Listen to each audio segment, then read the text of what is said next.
Ya, semangat pagi buat kalian semuanya peserta UTBK, ujian masuk UGM ya. Ini ujian mandiri ke UTUL UGM ya, yang mungkin di antara kalian belum siap. Maka kesempatan malam ini saya coba akan berikan tambahan amunisi buat Anda yang mau ujian mandiri. Baik, ini sebagai gambaran, pada saat Anda mau ke UMGM ini soalnya terdiri dari namanya tes kemampuan dasar umum ya. Terdiri dari matematika dasar ya. Matematika dasar. Kemudian ada namanya bahasa Indonesia dan ada namanya bahasa Inggris. Masing-masing nanti akan diberikan 15 soal ya. Ini ada 15 soal, ada 15 soal. Nah, soalnya ini ada 45 ya, dikerjakan waktu 60 menit. Nah, sekarang dilanjutkan untuk selanjutnya namanya tes kemampuan dasar umum potensi ya. Nih, namanya kalau dulu potensi di sini adalah nama lainnya ya dulu TPA ya, tes potensi akademik. Di sini soalnya TKDU potensi ini ada 60 soal ya. Jadi di sini kisarannya adalah 60 soal. 60 soal itu dikerjakan selama 90 menit ya. Jadi ini waktunya, alokasi waktu 90 menit. Nah, kemudian ada namanya TKA ya. Untuk yang TPA ini disiapkan materinya adalah materi tentang tes kemampuan verbal ya. Ini kemampuan verbal, kemampuan numerik ya. Ini kemampuan numerik, kemudian kemampuan bahasa yang terkait dengan himpunan ya. Himpunan itu misalkan ada hubungan antara misalkan guru, dosen ya. Ini ingat loh, guru dan dosen berbeda ya. Keduanya muda ya. Berarti guru ada ya guru yang muda, ada dosen yang muda ya. Ada hubungan semacam itu ya. Ini bisa juga misalkan lulusan SMA ya. Lulusan SMA ada yang pengen ke PTN, ada yang pengen bekerja ya. Nah, semacam itu ya. Jadi hubungan-hubungan antara kedua atau tiga suku kata atau tiga kata yang menghasilkan itu adalah himpunan. Kemudian yang berikutnya adalah namanya materi TKA ya. Ini materi TKA. TKA ini ada namanya TKA Saintek ya. Ini kalau Saintek terdiri dari matematika, fisika, kimia sama biologi ya. Masing-masing diberikan soal 15 soal ya. Berarti ada 15 dikali 4 nih ya. 15 dikali 4 berarti ada 60 soal. Nah, ini dikerjakan selama 120 menit. Jadi agak relatif lama ya. 120 menit. Nah, untuk yang soshumnya ya. Untuk yang soshum ini ada 4 juga, tapi waktunya hanya 90 menit ya. Ini jadi kalau yang soshum waktunya 1 jam lebih. Oh, hanya 60 soal 60 menit ya. Soshum ini materinya adalah geografi ya. Geografi, ekonomi ya. Ini kemudian apa? Sosiologi dan sejarah ya. Geografi, ekonomi, sosiologi dan sejarah. Ini waktunya hanya 60 menit, masing-masing 15 soal. Nah, ini sebagai gambaran bagi Anda yang mau ke UGM. Nah, sekarang saya akan berikan gambaran untuk soal yang terkait dengan matematika dasarnya ya. Soal matematika dasar diceritakan nih ya. Semua nilai X yang fungsinya ya, ini semua nilai X dengan fungsi X akar dan seterusnya. Nah, ini harus dipahami.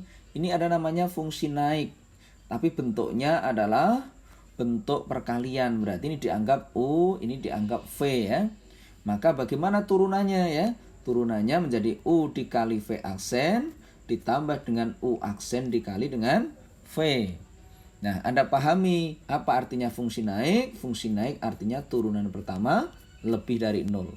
Sehingga kalau ini kita turunkan, maka kita dapatkan turunannya U-nya adalah X. V aksen turunan akar. Turunan akar itu di dalamnya diturunin.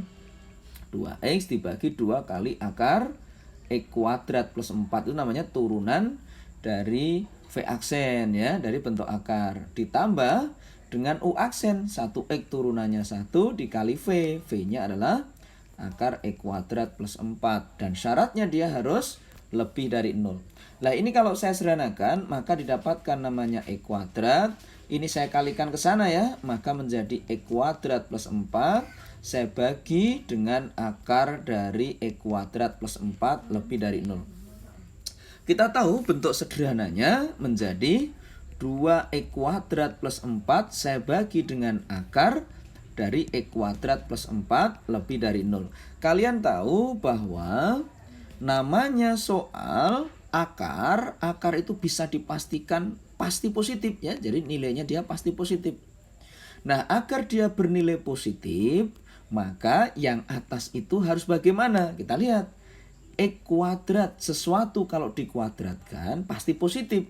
Ditambah dengan positif, nilainya pasti positif. Sehingga ini kesimpulannya X-nya untuk berapapun ya, berapapun dia pasti benar ya. Sehingga di sini cara penyelesaiannya, karena ini juga selalu positif, yang bawah juga selalu positif, maka X berapapun dia diperbolehkan. Maka jawabannya adalah yang E. Besok dibiasakan ya, kalau ada soal pertidaksamaan diuji saja. Ini yang perlu dilatih penguasaan konsepnya. Kemudian yang perlu Anda kuasai ya, yang perlu Anda pahami soal-soal tes yang terkait dengan bentuk penyederhanaan ya, bentuk penyederhanaan. Sekarang saya akan berikan gambaran lagi nih. Nilai dari, nah ini trigonometri ya. Di dalam trigonometri ada hal yang wajib dimengerti. Salah satunya bentuk dari, saya tambahi ini dasarnya ya. Oke ya, nah, saya berikan gambaran lagi ya. Nah, jadi ada ilmunya namanya sin X itu akan senilai dengan cos Y. Kapan itu? Pada saat X ditambah Y itu berjumlah 90 derajat. Itu pasti nilainya sama. Pasti nilainya sama. Di sini diberikan sin 48 dengan cos 42. Kita tahu cos 42 itu sebenarnya sama dengan sin 48. Kenapa? Karena 42 ditambah 48 itu sama. Ya, jadi kalau saya punya soal sin 2, ya otomatis senilai dengan cos ya 88 ya. Kenapa? Karena 2 ditambah 88 itu jumlahnya 90, berarti dia punya nilai yang sama ya. Yang sama, sehingga cos 42 itu nilainya sin 48. Cos 78 itu sebenarnya sama dengan sin 12. Kenapa? Karena 78 dengan 12 jumlahnya 90. Dari data ini sebenarnya ini sama, sin 48 dengan sin 48 berarti dia sama, sin 12 dengan sin 12 sama, maka dia akan berikan nilai 1. Nah inilah konsep yang wajib dimengerti ya. Ini sekali lagi, sin dan cos akan punya nilai yang sama di saat sudutnya berjumlah 90 derajat. Sehingga tidak asing pada saat Anda ditanyakan nih ya. Ditanyakan, misalkan saja ya, ini ada soal sin kuadrat 25 ya. Ini ditambah dengan, katakan dengan sin kuadrat berapa ya, 65 misalkan ya. Ini sin kuadrat 25 ditambah sin kuadrat 65 ya. Kita tahu bahwa sin kuadrat 65 ya. Ini ya. Sin kuadrat atau cos kuadrat 65 ini. Sin kuadrat 25 ditambah sin kuadrat 65. Sin ini sama aja dengan cos. Ini akan senilai dengan cos. Cos berapa? Ya cos 25. Ini kenapa? Ya karena 65 ditambah 25 jumlahnya 90 ya. Dia dikuadratkan, dia juga ikut dikuadratkan. Nah, kita tahu bahwa sin kuadrat ditambah cos kuadrat dengan sudut yang sama akan memberikan angka 1 juga. Nah, inilah contoh pemahaman pada saat nanti Anda tes ya. Ingat, sin 65 sama dengan cos 25. Dan kita punya ilmunya, sin kuadrat tambah cos kuadrat bernilai dengan 1 ya. Baik, saya akan berikan tambahan lagi ya. Jika kedua akar persamaan ini punya nilai yang positif ya. Kedua akarnya bernilai positif, maka jumlah kedua akar itu mempunyai ekstrimnya berapa. Ini harus waspada, ini hati-hati. Kedua akarnya positif. Makna positif itu X1-nya itu lebih dari 0 dan X2-nya juga lebih dari 0. Itu artinya dia bermakna positif. Tetapi tidak hanya cukup itu, D-nya pun juga harus lebih dari 0 tuh sebagai syarat bahwa akarnya positif. X1 positif, X2 positif. Nah, kemudian apa yang kita lakukan di sini nih? Pertanyaannya jumlah kuadrat akar-akar nih ya. Nilai dari jumlah kuadratnya. Berarti ini X1 kuadrat ditambah dengan X2 kuadrat. Itu maksudnya ya. Ditanyakan berapa nilai ekstrimnya. Ekstrimnya nanti ekstrim maksimum atau ekstrim minimum. Kita tahu namanya X1 kuadrat tambah X2 kuadrat punya makna X1 ditambah X2 kuadrat min 2 X1 dikali X2. Siapa X1 tambah X2 kuadrat? X1 tambah X2 kuadrat berarti ini kalau kita cari jumlahnya ya, ini sebagai A-nya, ini sebagai B-nya, yang belakang sebagai C-nya. Kita tahu namanya dijumlahkan artinya min B per A ya. Ini jadi X1 ditambah X2 itu min B per A, berarti jadi P. X1 dikalikan X2 itu berarti menjadi C per A ya. C per A ya berarti menjadi P ya. Ini diingat-ingat ini konsepnya ya. Ini wajib tahu, wajib ngerti, jangan sampai besok gagal memahami konsep ini ya. Nah, oke. Kemudian setelah itu kita pahami ya. Di sini punya akar-akar yang positif. Berarti akar positif itu ada dua kemungkinan.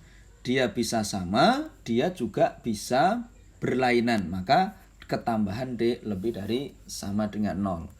X1 tambah X2 itu artinya P ya. Jadi P kuadrat min 2 X1 kali X2 juga namanya P. Sehingga didapatkan di sini P kuadrat min 2P. Sebenarnya sampai sini selesai logikanya. Tapi karena namanya soalnya itu soal berkelas, soal berbobot, kalian tidak cukup kita turunkan ya, tidak cukup, hati-hati ya. Ini kalau kita turunkan, turunan sama dengan 0, maka didapatkan 2P min 2 sama dengan 0. Sehingga P-nya ketemunya 1. Kalau P-nya 1 masuk ke sini, maka didapatkan nilai minimumnya sama dengan 1 dikurang 2 min 1. Hati-hati, kalau nggak hati-hati Anda akan jawab A. Kalau nggak hati-hati, karena apa? Dia minimumnya sama dengan min 1.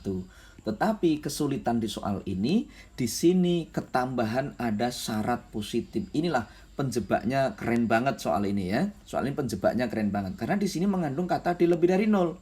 Apa artinya? B kuadrat min 4 AC-nya harus lebih dari 0.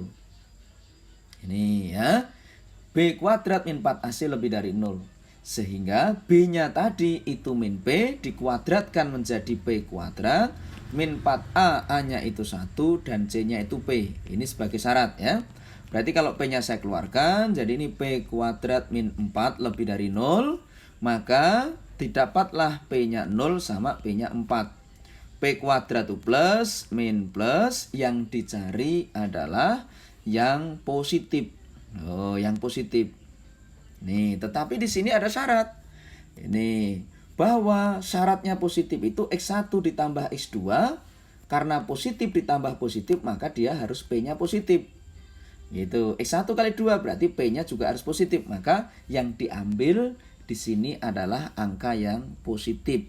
Itu sebagai syarat, tambahan syarat dari bahwa akar-akarnya tadi di sini harus positif.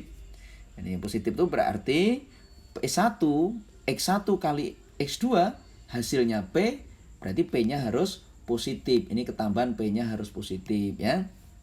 Ini maka kalau positif maka P kurang dari 0 tidak diambil lah. Ada syarat inilah yang membuat soal ini jawabannya jadi bukan min 1. Tetapi P-nya di sini kita masukkan sini sebagai penggantinya adalah terkecilnya adalah 4. Jadi tak masukkan nilai kalau saya ganti P-nya adalah 4. Sehingga jadi 4 kuadrat itu 16, 2 kali 4 itu 8. Maka didapatkan nilainya 8. Berarti nilai minimumnya adalah 8. Nah ini ya. Nah, jadi nilainya minimumnya adalah 8. Tapi ada beberapa siswa yang dia suka karena nggak ngerti, ada siswa yang mau dengan gambling ya tuh. Ada juga siswa yang pengen gambling ya. Kalau gambling ya berarti minimum, maksimum, minimum, maksimum, minimum ya didominasi oleh minimum ya, didominasi oleh minimum. Berarti minimumnya ya, berarti kalau begitu nah ini salah kan begitu ya. Oh, didominasi oleh angka 8. Oh, berarti minimum yang didominasi 8 berarti C gitu ya. Itu kalau misalkan Anda mau metodenya metode asal jawab ya. Ini tetapi ya tidak asal-asalan ya. Ini diupayakan Anda tahu ilmunya ini jauh lebih baik. Baik, saya akan teruskan kembali misalkan ya. Jika garis G melalui titik P dan memotong parabola nih ya. Memotong parabola di titik H sama di titik R. Jadi ceritanya di soal ini adalah ada garis ya, ada kurvanya itu tadi Y sama dengan X kuadrat min 4X ditambah dengan 3. Nah, kemudian ada garis ya. Ini dia garisnya tadi memotong ya di dua titik ini. Titik yang pertama adalah di titik H sama di titik R ya. Di titik R-nya diketahui 4,3. Gitu ya. Yang ditanyakan tentunya titik H-nya ya. Tetapi garis tadi dia juga punya titik P, namanya P-nya min 2,1. Nah, kamu ditanyakan titik H-nya itu bagaimana posisinya ya. Nah, gimana caranya? Caranya adalah buat persamaan garis dulu nih ya. Garis dulu dibuat, ini X-nya, ini X-nya, ini Y-nya. Cara membuat persamaan garis itu mudah. Anda cukup titiknya ditulis saja ya. Ini kamu cukup tulis titiknya 43 min 21, kamu kurangi saja ya. Itu cara membuat garis ya. 3 kurang 1 itu 2, 4 dikurangi min 2 jadi 6. Ini kasih aja tulisan Y, belakang X, tengahnya diisi tanda sama dengan ya. Kalikan 4 kali 1 itu 4, 3 kali min 2 itu kan min 6 ya. Maka 4 ini saya kurangi dengan min 6. Kalau 4 dikurangi dengan min 6, maka nilainya sama dengan 10. Berarti kalau tak bagi 2, jadi 3Y sama dengan X plus 5. Nah, itu persamaan dari garisnya. Nah, garisnya sekarang kita potongkan. Kita potongkan dengan siapa? Ya dengan kurvanya ya. Ini maka ini Y-nya adalah X plus 5 per 3. Itu garisnya ya. Coba yuk kita akan potongkan nih ya. Kita akan potongkan dengan persamaan kurvanya ya. Kurvanya tadi X kuadrat min 4X ditambah 3. Nah, disamakan dengan X plus 5 per 3. Kalau saya kalikan maka didapatkan 3X kuadrat min 12X plus 9. X plus 5 tak pindah, min X min 5 sama dengan 0 ya. Nah, setelah itu kita jadikan satu nih ya. Jadi 3X kuadrat min 13X, 9 kurang 5 menjadi 4 sama dengan 0 gitu ya. Nah, setelah itu ya, ini setelah itu kita akan faktorkan ya. Kita akan faktorkan. Pemfaktorannya gimana nih ya? Nah, pemfaktorannya adalah 3X dikali X ya kan, 1 sama 4 lah, min ya. Loh gitu loh, berarti kita dapatkan X-nya adalah 1/3, yang satunya X-nya adalah 4. Nah, kita tahu yang 4 tadi X-nya 4 tuh sudah dipakai si R ya. 4 tadi sudah dipakai R, sehingga R-nya tadi kalau ini dimasukkan kembali ke persamaan garisnya, maka ketemu 4 tambah 5, 9 bagi 3, 3 lah. Ini merupakan titik R ini ya. Ini merupakan titik R. Nah, berarti titik H-nya pakai yang angka 1/3. Nah, 1/3 itu kita masukkan nih ya. Kita masukkan. Ini sehingga nanti akan kita dapatkan Y-nya nih ya. Kita masukkan ke mana? Ke garisnya saja ya. Ke garisnya saja ini. Loh, masukkan garisnya. Y-nya, X-nya adalah 1/3 ditambah 5 dibagi dengan 3 ya. Ini berarti 15 tambah 1, 16/3 bagi 3. Jadi kita dapatkan 16/9 ya. Nih, jadi kalau ini kita masukkan, ini kalau tak masukkan ke sini ke garisnya, maka didapatkan Y-nya jadi 16/9. Jadi tahulah kita titik H-nya. Kesimpulannya titik H-nya didapatkan X-nya adalah 1/3 dan H-nya 16/9. Nah, itu sebagai X-nya, ini sebagai Y-nya. Nah, apa pertanyaan di soal ini? Y min 5X. Oh, Y-nya adalah 16/9. Saya kurangi dengan 5X ya. Berarti 5/3. Ini berarti kalau tak samakan jadi kali 3, maka akan menghasilkan 1/9. Oh, berarti jawaban ada di C ya.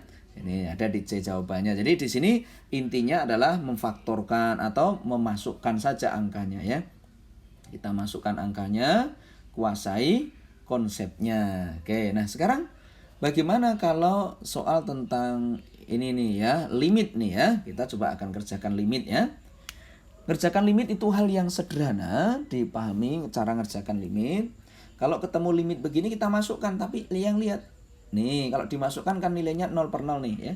Ya diturunkan ya. Diturunkan. Siapa yang diturunkan? Yang ada X-nya. Berarti yang nggak ada X-nya itu dihilangkan saja ya. Ini kita turunkan. Kalian tahu namanya X akar X itu sama saja dengan X pangkat 3/2 ya. Karena ini artinya X pangkat 1 sama setengah. Di X pangkat 3/2 yang bawah itu artinya X pangkat setengah. Berarti andai kata saya turunkan 3/2 kalau diturunkan menjadi gimana nih? 3/2 X pangkat dikurang 1 menjadi setengah ya. Dibagi dengan X kalau pangkat setengah, kalau diturunkan maka akan menghasilkan setengah X pangkat min setengah. Nah ini kalau naik ya, 3/2 dibagi setengah ya artinya 3 gitu kan. Ini kalau naik menjadi setengah min setengah jadi plus 1. Nah itu turunannya 3x. Nah baru kita masukkan ya. Kita masukkan lagi, x-nya diganti p lagi. Nah kalau diganti p kita dapatkan menghasilkan 3p. Oh berarti jawabannya menghasilkan 3p ya. Saya akan lanjutkan kembali. Agar fungsi ini punya kendala di dua titik ini mencapai nilai minimum hanya di titik 8,4. Gimana teknisnya? Teknisnya kalian tahu bahwa titik 8,4 itu ya, ini nanti kalau digambar begini nih ya. Kalau sebenarnya kalau kita gambar ya, karena tanda lebih itu berarti arsirannya ke atas sana ya. Itu ceritanya ya. Nah, kemudian dia minimum ya. Ini di titik, nah titik ini 8,4 ini ya, titik ini 8,4. Kita tahu kalau ini merupakan perpotongan dari mana? Diuji saja ini. Diuji kepersamaan ini nih ya. Ini diuji kepersamaan itu coba. X-nya 8 ya, berarti ini 8 ditambah 2 kali 4 8. Loh, hasilnya 16 sama ya. Kalau masukkan ke sini ya, 8 ditambah Y-nya 4, hasilnya 12 sama ya. Berarti titik itu merupakan titik perpotongan. Nah, terus teknisnya gimana? Teknisnya kalau dia minimum di titik itu berarti garis selidiknya itu gradiennya harus di antara keduanya ini. Jadi garis 1 sama garis 2, ini namanya garis selidiknya. Yang tengah ini ya, garis selidiknya. Berarti kesimpulannya tugas Anda mencari gradien saja. Ini dicari gradiennya ya. Nah, kalau ini kita cari gradiennya, maka gradien di sini adalah min setengah ya. Ini 1/2 min setengah. Kalau gradien di sini dia punya gradien sama dengan negatif 1 ya. X-nya 1, Y-nya 1 berarti negatif 1. Nah, setelah itu maka kita akan cari fungsi sasarannya. Karena gradien garis selidiknya harus di antara. Ingat, hanya di. Berarti kalau hanya di, maka tidak ada tanda sama dengannya ya. Ini gradiennya harus di antara min 1 dan min setengah ya. Sedangkan garis selidik di sini punya gradien sama dengan min A/4. Berarti kesimpulannya min A/4 di antara min 1 sampai min setengah. Bagaimana kalau diubah jadi positif? Berarti A/4 di antara setengah sampai 1. Berarti kalau gitu tak kali 4 maka menghasilkan 2. Ini 4. Maka jawabannya A-nya di antara 2 sampai 4. Oh berarti jawabannya adalah yang A ya. Ini dikuasai. Halnya sama pada saat Anda ketemu soal agar ketiga garis ini ya, agar ketiga garis ini berpotongan di satu titik ya, berpotongan di satu titik, maka nilai M-nya harus bagaimana ini ya. Nah ini kita potongkan dulu ya, karena ketiganya itu berpotongan di satu titik. Oh gitu ya, di satu titik. Berarti garis 1 dan garis kedua dieliminasi dulu ya. Kita eliminasi dulu ya. Kalau kita eliminasi ini 3x ya, ini x, maka enaknya ya kita kali, yang di sini tak kali 3 ya. Saya kali 3 maka menghasilkan 3x, 9y dikali 3 jadi 15 ya. Yang ini tetap saja ya, jadi 3x kemudian plus 2y ditambah 4 sama dengan 0. Nah, kita eliminasi. Min 9Y dikurangi 2Y maka min jadi 19Y, min 11Y ini jadi plus 11 sama dengan 0. Nah, Y-nya ketemunya 1. Dengan Y-nya 1 kan otomatis bisa kita dapatkan di sini ya. Berarti 3 dikali X ya ditambah 2 kali 1 berarti jadi 6 ya. Maka X-nya ketemu negatif 2. Nah, kita dapatkan titik potongnya ini nih. Titik T itu kita akan dapatkan min 2,1. Titik ini kita masukkan pada garis yang ketiga.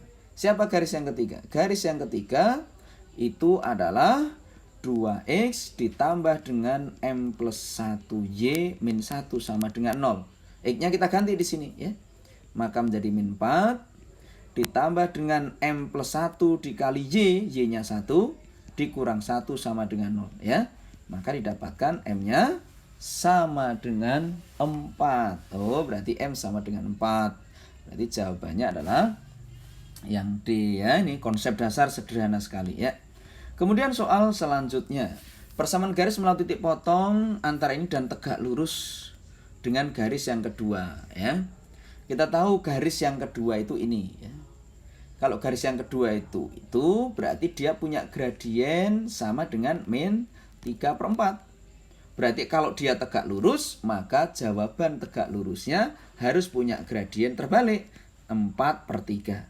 Sedangkan kita tahu gradien di sini adalah 4/3 dari X-nya dulu ya. Ini juga 4/3, ini salah, ini 4/3 ya. Ini gradiennya 4/3. Nah, karena gradiennya sudah kita dapatkan, ya dia tegak lurus, maka tinggal kalau nggak B, jawaban yang E atau jawaban yang A ya. A, B atau yang E. Nah, sekarang apa yang kita lakukan di sini ya?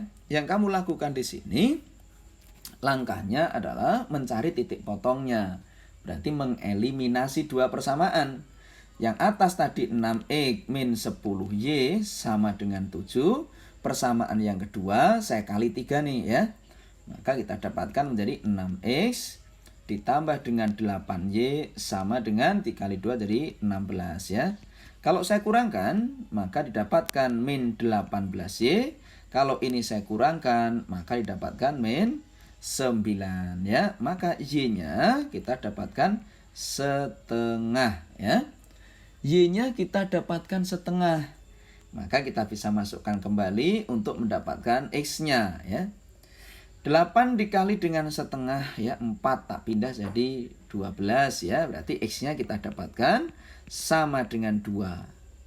Nah, sudah kita dapatkan X-nya nih ya, titiknya. Nah, titik ini tinggal kamu uji saja ya. Kamu uji ke jawaban. Ini kamu uji ke jawaban. Nanti yang cocok jawabannya. Atau kalau tidak, kamu buat persamaan. Y min Y1. Oh, Y-nya sama dengan setengah ya. M-nya 4/3 ya kan. Dikali dengan X1-nya adalah 2 gitu ya.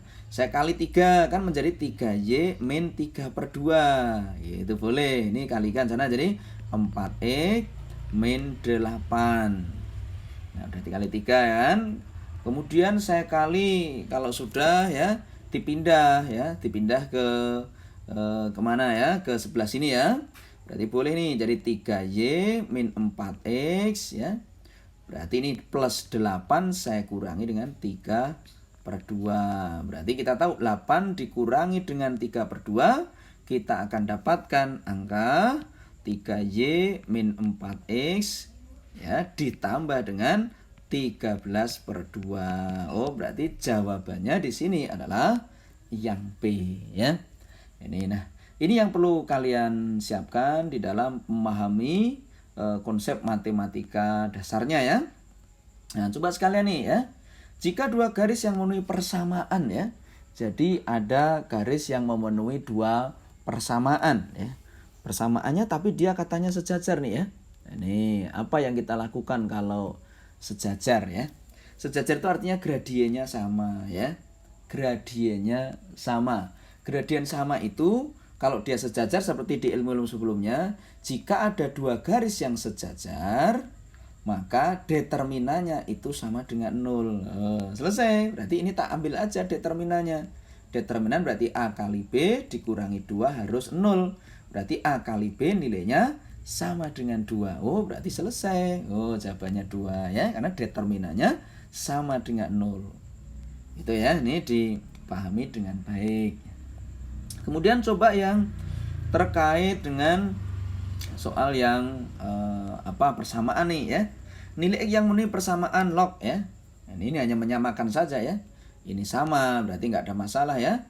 Nah, ini yang harus sama. Berarti kalau ini sama, maka kita dapatkan Z-nya ya. Kenapa? Karena kita tahu kalau 4 logaritma Z kok sama dengan 1, maka Z-nya pasti nilainya 4 ya. Tapi di sini yang ditanyakan adalah X-nya ya. Kita ambil dari sini nih ya. Nih, sini berarti kita dapatkan 3 logaritma Y sama dengan 2. Maka Y-nya itu didapatkan 3 dipangkat 2. Wah, berarti apa nih? 9 ya. Nah, sekarang kita tinggal samakan sini. Nah, ya. Berarti X logaritma Y sama dengan 16 logaritma Z. Z-nya adalah 4. Kita tahu ya. Di sini kita akan dapatkan bahwa 16 log 4 ya, maka bisa ditulis 4 pangkat 2, 4 pangkat 1. Nah, maka ini nilainya sama dengan setengah. Nah, siapa tadi Y-nya? Berarti ini si X logaritma Y ya. Y-nya adalah 9. Nah, X log 9 sama dengan setengah. Kita ulang sini ya. Ini kita dapatkan nih. X logaritma 9 sama dengan setengah. Berarti 9 itu sama dengan X pangkat setengah. Ya. Maka kamu dapatkan besarnya X adalah 9 pangkat 2. Jadi 81. Gitu ya. Jadi jawabannya adalah yang E ya. Di sini dibiasakan hitung-hitungan tentang logaritma ya. Ini dikuasai konsep logaritmanya sehingga besok UTBK-nya, UTBK ya, ujian mandirinya bisa sukses. Ya, ini perlu disiapkan dengan baik. Semoga sukses selalu buat kalian semuanya. Ikuti video selanjutnya untuk menambah wawasan kalian untuk menghadapi UTUL 2021 ya. Ini karena nanti untuk video berikutnya ya tentang fungsi inverse ya. Selain fungsi inverse ada juga terkait dengan materi-materi tentang penyederhanaan ya. Ini ikuti. Yang baru gabung jangan lupa like, comment, dan subscribe-nya biar video ini biar tambah manfaatnya ya. Sukses selalu buat semua.